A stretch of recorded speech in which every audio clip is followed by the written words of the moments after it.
नमस्कार, मैं हूं प्रखर श्रीवास्तव। हमारे खास कार्यक्रम पूरा सच में आपका स्वागत है। और खबरों की दुनिया में पूरा सच बहुत जरूरी होता है, क्योंकि झूठ से भी खतरनाक होता है अधूरा सच, और उसी तरह खतरनाक होती है अधूरी खबर। इसलिए हर खबर का पूरा सच हम आपको बताएंगे, वो भी तथ्यों, तर्कों और सबूतों के साथ। तो आइए बिना देर किए देखते हैं पूरा सच।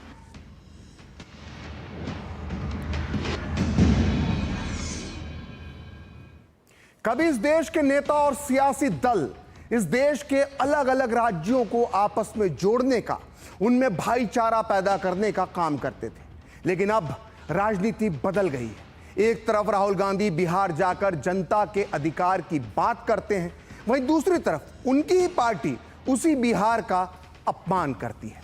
उसकी तुलना बीड़ी से करते हुए कहती है कि बी फॉर बीड़ी और बी फॉर बिहार। लेकिन यह कोई पहली बार बिहार का अपमान नहीं है। इसी बिहार की धरती से, कांग्रेस के मंच से पीएम मोदी की मां को गाली देकर बिहार की संस्कृति का अपमान किया गया। इसी बिहार में वोटर यात्रा के दौरान स्टालिन और रेवंत रेड्डी जैसे नेताओं को बुलाया गया, जिनकी बिहार विरोधी सोच समय समय पर सामने आती रही है। इसलिए आज पूरा सच में हम उठाएंगे सवाल कि बार बार क्यों हो रहा है बिहार का अपमान। क्या है बिहार का अपमान करने वाली मानसिकता का पूरा सच।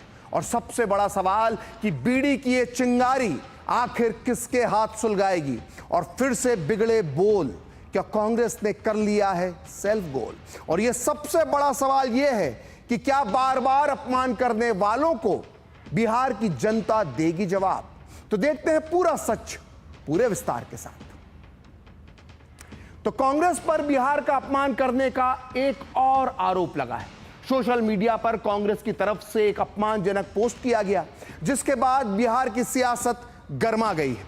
दरअसल केरल कांग्रेस के ऑफिशियल सोशल मीडिया अकाउंट से एक पोस्ट किया गया है, जिसमें बीड़ी की तुलना बिहार से की गई है। केरल कांग्रेस के इस विवादित पोस्ट में एक चार्ट दिखाया गया है।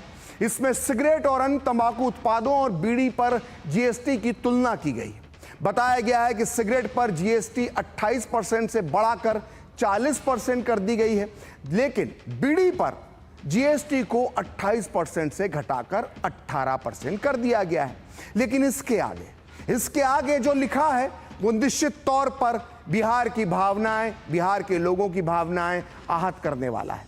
इस पोस्ट में लिखा गया है कि बीड़ी और बिहार दोनों बी से शुरू होते हैं और अब इन्हें पाप नहीं माना जा सकता। यानी सीधे सीधे बिहार की तुलना बीड़ी से कर दी गई है। लेकिन पिछले दिनों राहुल गांधी, तेजस्वी यादव की रैली में प्रधानमंत्री नरेंद्र मोदी की मां को गाली का विवाद अभी कांग्रेस के गले की फांस बना ही हुआ था। लेकिन अब बीड़ी का विवाद उसके लिए एक बड़ी मुसीबत बन सकता है। केरल कांग्रेस के ट्वीट से शुरू हुआ यह मामला एक बड़ा मुद्दा बन गया है। बीजेपी और जेडीयू समेत एनडीए नेताओं ने इस पर तीखी प्रतिक्रिया देते हुए इसे बिहार और बिहारियों का अपमान करार दिया है। आप भी सुनिए एनडीए के नेताओं का क्या कहना है। बिहारियों का इस तरह से अपमान, इसकी जवाब अब पूरा देश देगा। किसी भी प्रांत पर कोई भी प्रश्न उठाता है और उसका अपमान करता है, वह मां भारती का संतान नहीं हो सकता।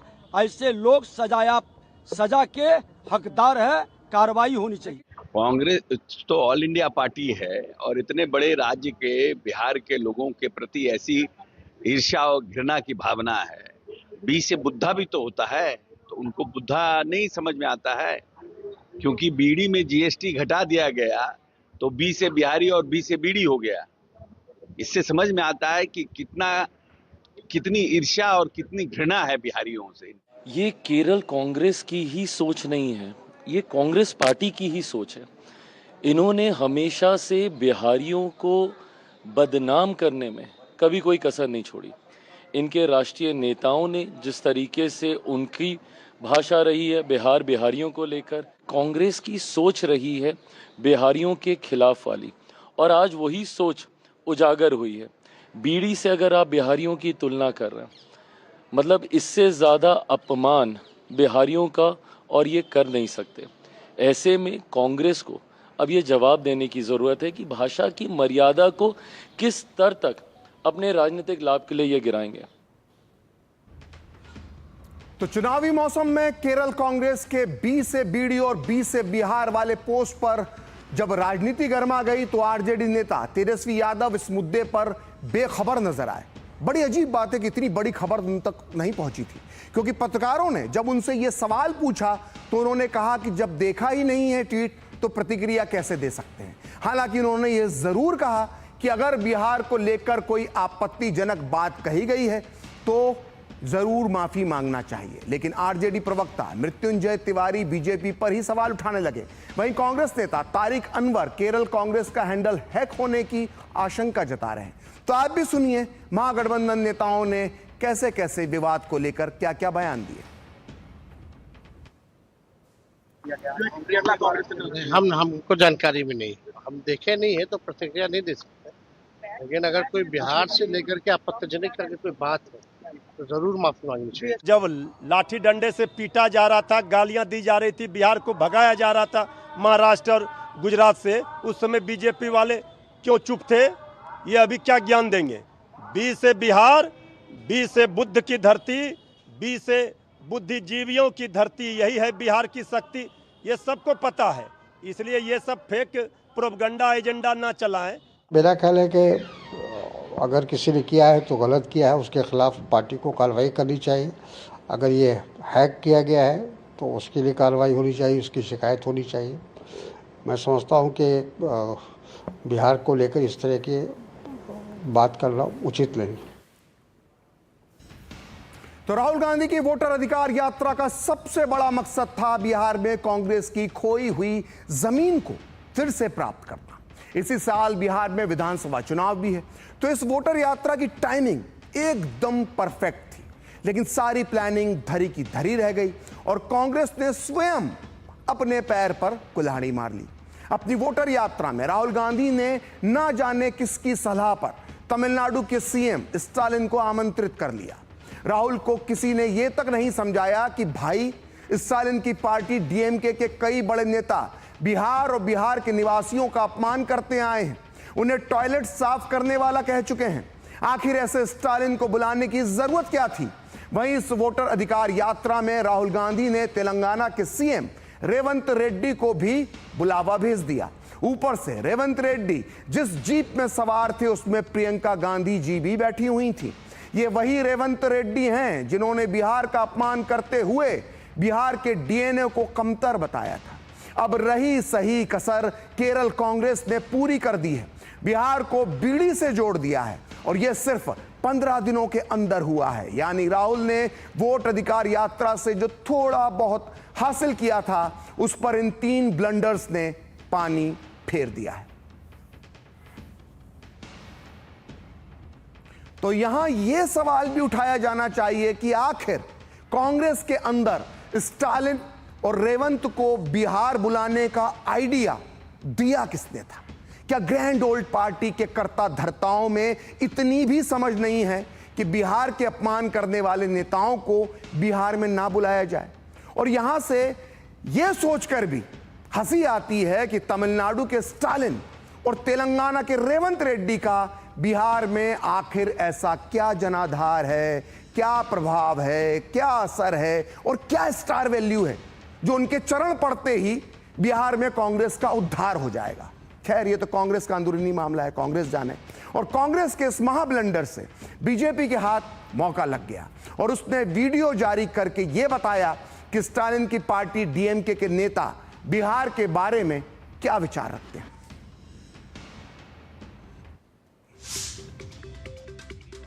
ஹிந்தி மட்டும் படிக்கிறத இங்க வந்து தமிழை கற்றுக்கிட்டு இன்னைக்கு நம்ம வீடு கட்டி தரோம், சாலையை பெருக்கலாம், குக்கூஸ் கழுவுறோம். இதாங்க ஹிந்தி படிச்சாங்க. நம்மளோட முன்னெல்லாம் கிடையாது. ஆனால் லீடர்காரங்க 4000 பேர் நம்ம பொண்ணுகளை வச்சு அப்படி வேலை செய்யறாங்க. ஹிந்தி படிச்சா வேலை கிடைக்குதா? ஹிந்தி நம்ம ஊர்ல கோயம்புத்தூர்ல போய் பாருங்க, பான்பூரி வச்சுக்கிறோம். எந்த கடை யார் எல்லாம் அவங்க தான். The power of this BJP is only winning elections and mainly in the heartland states of Hindi and what we generally call as the Gomutra states. तो ये तो हुए बिहार के बारे में डीएम के नेताओं के विचार। वैसे बिहार का अपमान करने वालों की लिस्ट में कुछ कांग्रेस के नेताओं के भी नाम शामिल हैं और इन्हीं में से एक है तेलंगाना के सीएम रेवंत रेड्डी, जो बड़े उत्साह के साथ बिहार की धरती पर वोट अधिकार यात्रा में शामिल हुए थे। उन्होंने काफी दूर तक राहुल गांधी और तेजस्वी यादव के साथ यात्रा भी की और इस दौरान प्रियंका गांधी खास तौर से मौजूद रहीं। लेकिन रेवंत रेड्डी को बिहार बुलाना कांग्रेस की महाभूल थी। आज से 2 साल पहले रेड्डी ने बिहार के लोगों का अपमान करते हुए एक विवादित बयान दिया था। दिसंबर 2023 में उन्होंने अपने राजनीतिक प्रतिद्वंदी पूर्व सीएम केसीआर पर निशाना साधते हुए बिहार का घनघोर अपमान किया था। रेवंत रेड्डी ने एक न्यूज चैनल के कार्यक्रम में कहा था कि मेरा डीएनए तेलंगाना का है और केसीआर का डीएनए बिहार का है। बिहार के डीएनए से तेलंगाना का डीएनए बेहतर है। यह रेवंत रेड्डी का विवादित बयान था, जिसके हर अल्फाज में बिहार के लिए अपमान छलक रहा था। तो बिहार के अपमान करने वाले कांग्रेसी नेताओं की लिस्ट में रेवंत रेड्डी का नाम इकलौता नहीं है। इस लिस्ट में पंजाब के पूर्व मुख्यमंत्री चरणजीत सिंह चन्नी भी शामिल हैं। फरवरी 2022 में पंजाब विधानसभा चुनाव में प्रचार के दौरान तत्कालीन सीएम चन्नी ने कांग्रेस नेता प्रियंका गांधी की मौजूदगी में कहा था कि यूपी और बिहार के भैया जो पंजाब में आकर राज करना चाहते हैं, हम उन्हें घुसने नहीं देंगे। आज चन्नी ने जब ये कहा था तो मंच पर मौजूद प्रियंका गांधी ने पूरे जोश के साथ, पूरे उत्साह के साथ हंसते हुए जोर जोर से तालियां बजाई थी। आप भी देखिए ये वीडियो।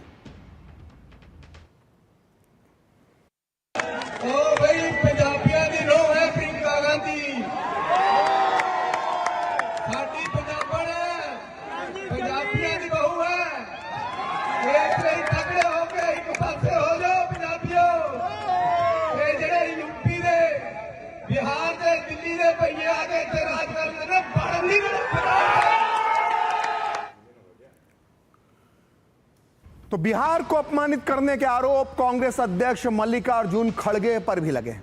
बिहार में राहुल गांधी की वोटर अधिकार यात्रा के आरंभ होने के अवसर पर खड़गे ने बिहार कांग्रेस के कार्यकर्ताओं को लताड़ लगाई थी। वहीं इसी साल 25 जून को खड़गे ने बिहार को छोटा मोटा राज्य बता दिया था। आप भी सुनिए उनके ये दोनों उद्गार। तुम कर लो, मैं बिहार में उधर छोटे मोटे राष्ट्र में जाकर उनकी तकलीफात सुनूंगा, कहकर आपने इलेक्शन प्रचार शुरू किए बिहार में। देखो तुम ऐसा पुकारना, मैं आपको बोलता हूं, सुनना है सुनो, नहीं तो नहीं सुनने वाले बाहर जाओ। 10 लोग भी रहे तो मैं भाषण करूंगा, इसका कोई यह नहीं है। यहां पर हम सुनने के लिए हैं। तो वोटर यात्रा के शुभारंभ में खड़गे पर बिहार का अपमान करने के आरोप लगे। वहीं इस यात्रा के समापन पर पटना में कम भीड़ देखकर खड़गे इतने क्रोध में आ गए कि उन्होंने अपने श्रीमुख से बिहार पुलिस को ही धमकी दे डाली। आइए सुनते हैं खड़गे जी का ये ताजा उद्गार। क्या है थक्कम दुक्का, कोई पुलिस इंतजाम नहीं कर सकती है। आप याद रखिए, मैं पुलिस को वार्निंग नहीं करना चाहता हूं। ये आपके दिन बहुत नहीं है, कल के दिन हमारी सरकार है तो आपको काम करना ही पड़ेगा। लेकिन आप अगर लोगों को धक्का मुक्की करके ये सरकार की बात सुन के अगर आप ये मीटिंग फेल करने का अगर कोई कोशिश करेगा, ये होने वाला नहीं है। हम इसको कभी सहन नहीं करेंगे। तो बीजेपी लगातार बिहार के अपमान के मुद्दे को उठा रही है। आपको याद होगा कि अभी पिछले दिनों पीएम मोदी भी बिहार पहुंचे थे, जहां उन्होंने बिहार की अस्मिता की बात करते हुए कहा था कि कांग्रेस ने हमेशा बिहार के लोगों का अपमान किया है। आपको याद होगा, कांग्रेस के एक मुख्यमंत्री ने मंच से कह दिया था कि अपने राज्य में बिहार के लोगों को घुसने नहीं देंगे। बिहार के लोगों से कांग्रेस की इतनी नफरत, बिहार के लोगों के प्रति इतनी घृणा, और कोई भूल नहीं सकता। कांग्रेस का बिहार के लोगों के प्रति त्याग, जो दुर्व्यवहार देखने के बाद भी यहां आरजेडी वाले गहरी नींद में सोए पड़े थे। भाइयों बहनों, बिहार की एनडीए सरकार कांग्रेस और इंडी गठबंधन वालों के इस नफरती अभियान का जवाब दे रही है। तो पीएम मोदी ने कहा है कि बिहार का अपमान करना कांग्रेस का पुराना इतिहास है। तो आइए अब हम आपको इतिहास का वो किस्सा सुनाते हैं जब कांग्रेस के अंदर ही बिहार के बड़े नेताओं में शामिल सीताराम केसरी का अपमान किया गया। बिहार के रहने वाले सीताराम केसरी कांग्रेस के पूर्व अध्यक्ष थे। आइए आपको बताते हैं कि पूरा सच क्या है, किस तरह से 1998 में सीताराम केसरी अपमानजनक तरीके से कांग्रेस अध्यक्ष पद की कुर्सी से हटाए गए थे और सोनिया गांधी को उनकी जगह पर पहली बार अध्यक्ष बनाया गया था। बिहार के अति पिछड़े समाज से आने वाले सीताराम केसरी को 1996 में कांग्रेस पार्टी के वो अध्यक्ष बने थे।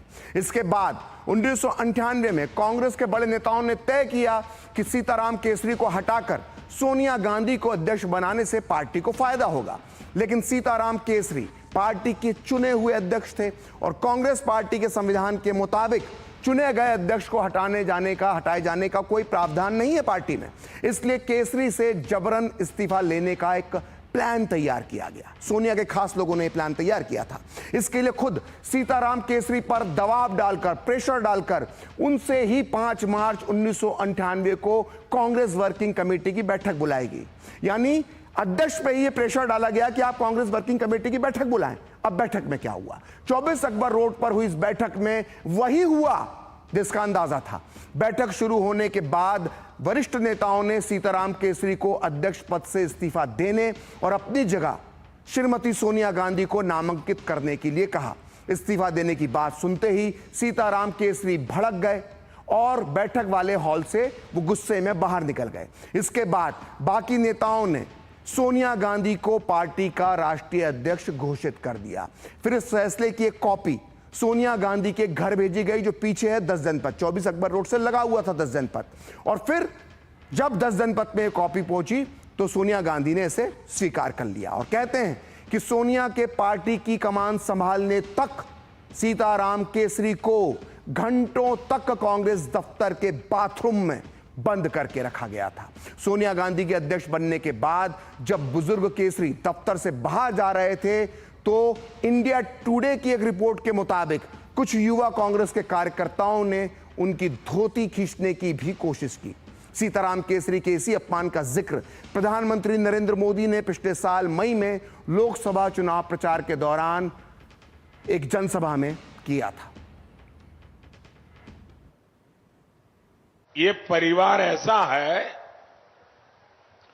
कि बिहार के अति पिछड़े समाज के एक व्यक्ति सीताराम केसरी कांग्रेस पार्टी के अध्यक्ष थे। इनको पिछड़ों और अति पिछड़ों पे पता नहीं क्या नाराजगी है। एक शाम को मैडम सोनिया जी की टोली कांग्रेस दफ्तर में घुस गई और ये अति पिछड़े समाज के सीताराम केसरी को बाथरूम में बंद कर दिया।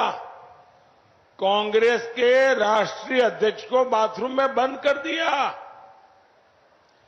और फिर उठा करके उनको फुटपाथ पर फेंक दिया और रातों रात मैडम सोनिया जी को अध्यक्ष की कुर्सी पर बिठा दिया। जिन्होंने कांग्रेस पार्टी के संविधान के लीरा उड़ा दिए, वो आज संविधान कंधे माथे पर के नाच रहे हैं। तो केरल कांग्रेस के सोशल मीडिया पोस्ट पर बी से बीड़ी और बी से बिहार पर सियासत गरमा चुकी है। एनडीए नेताओं ने इसे बिहार का अपमान बताते हुए कांग्रेस पर जमकर प्रहार किए हैं। आप भी सुनिए किसने क्या कहा। ये गाली गलौज करने वालों को बिहार का अपमान हुआ है।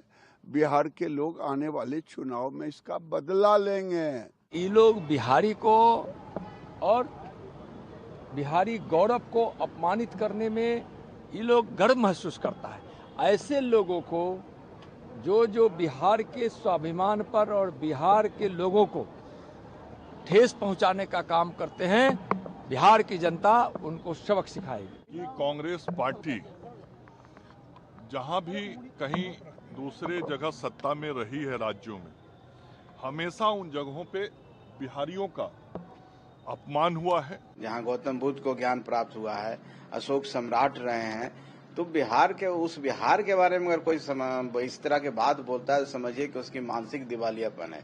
आज बिहार की जनता कांग्रेस पार्टी से पूछ रही है कि क्या बिहारी की तुलना आप बीरी से करते हैं? आपको तो कोई मतलब है नहीं बिहार के इतिहास से, लेकिन बिहार और बीड़ी की तुलना करेंगे आप? बहुत शर्म की बात। कभी हाइड्रोजन बम चलाते हैं, कभी बीड़ी बम चलाते हैं।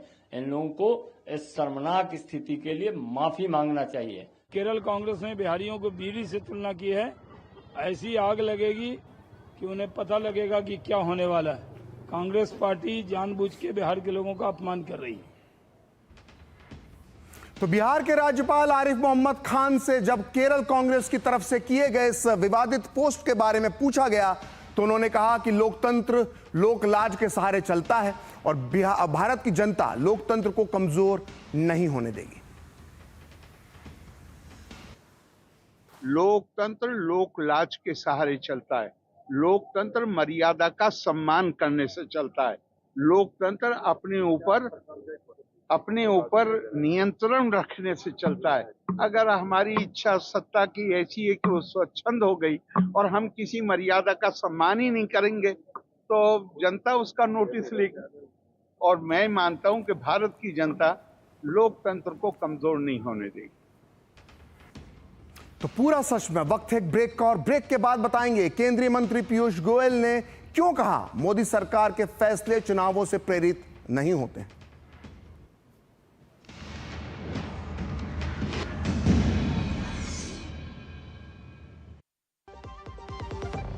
सस्ते वाले दाल मसाले स्वाद हुआ बेकार। MDH की हल्दी मिर्ची धनिया करे कमाल। ये रंग दे, ये खुशबू दे, ये तीखा, ये कम पड़े। क्या निराला MDH मसाला। 25 लाख का हॉस्पिटल बिल है, कितने पैसे कहाँ से आएंगे? पैसों की चिंता आप मत कीजिए पापा। मैम, सर का हेल्थ इंश्योरेंस क्लेम अप्रूव हो गया है। आप पॉलिसी बाजार हेल्थ इंश्योरेंस क्लेम में हमेशा आपके साथ। पॉलिसी बाजार 1 करोड़ का हेल्थ इंश्योरेंस सिर्फ 670 रुपए महीने से शुरू। पता है कल जो है मेरे घर पर NSO के अधिकारी आए थे। मैंने तो उन्हें सारी सही जानकारी दे दी। हाँ, मेरे घर पे भी आए थे। अच्छा, तो मैंने भी उनको सारी जानकारी दी। ये NSO क्या है और क्या जानकारी दी आप लोगों ने उन्हें? अरे NSO यानी नेशनल स्टैटिस्टिक्स ऑफिस, जो इस समय पूरे देश में हाउस होल्ड हेल्थ एक्सपेंडिचर सर्वे कर रहा है, जिसके अंतर्गत पूछा जा रहा है कि पिछले 1 साल में किस तरीके की बीमारियां हुई, कितना खर्चा आया है और बीमा का फायदा हुआ या नहीं। और अगर किसी घर में महिला माँ बनी है, कोई टीकाकरण की गई जाँचें और डिलीवरी किसके द्वारा हुई, कहाँ हुई, और सबसे जरूरी बात, माँ और बच्चा सुरक्षित है या नहीं। और ऐसी स्वास्थ्य संबंधी जानकारियां इकट्ठी की जाती हैं और हमसे साझा की गई जानकारी के द्वारा सरकार ये तय करती है कि आने वाले समय में स्वास्थ्य संबंधी नीतियां कैसी हों, सुविधाएं बेहतर कैसे बने। और सबसे महत्वपूर्ण बात, ये सारी जानकारी 100% गोपनीय रखी जाती है। हमने तो अपनी जिम्मेदारियां निभा दी, अब बारी है आपकी। जब धरती चीर कर निकलता है लोहे का पत्थर और मिलता है मोंगिया के जोश से, फिर तपता है, पिघलता है और बनता है फौलाद। अब होता है सरिया सारी खूबियों के साथ। मोंगिया स्टील, मजबूत देश का मजबूत सरिया। कई वर्षों से आपके अटूट विश्वास ने हमें सुरक्षित भविष्यों का निर्माण करने में सक्षम बनाया है। हम मना रहे हैं राष्ट्र के प्रति सार्थक सेवा के 69 वर्षों का उत्सव। अपनी वर्षगांठ मनाते हुए आपके निरंतर विश्वास बनाए रखने के लिए हम आपका धन्यवाद प्रेषित करते हैं। LIC के साथ बीमित भारत, सुरक्षित भारत। दादी के हाथों का जादू और खुशबू से महकता घर। MDH गरम मसाला, असली मसालों से भरा हूँ मैं, क्योंकि हर रिश्ता है स्वाद से जुड़ा।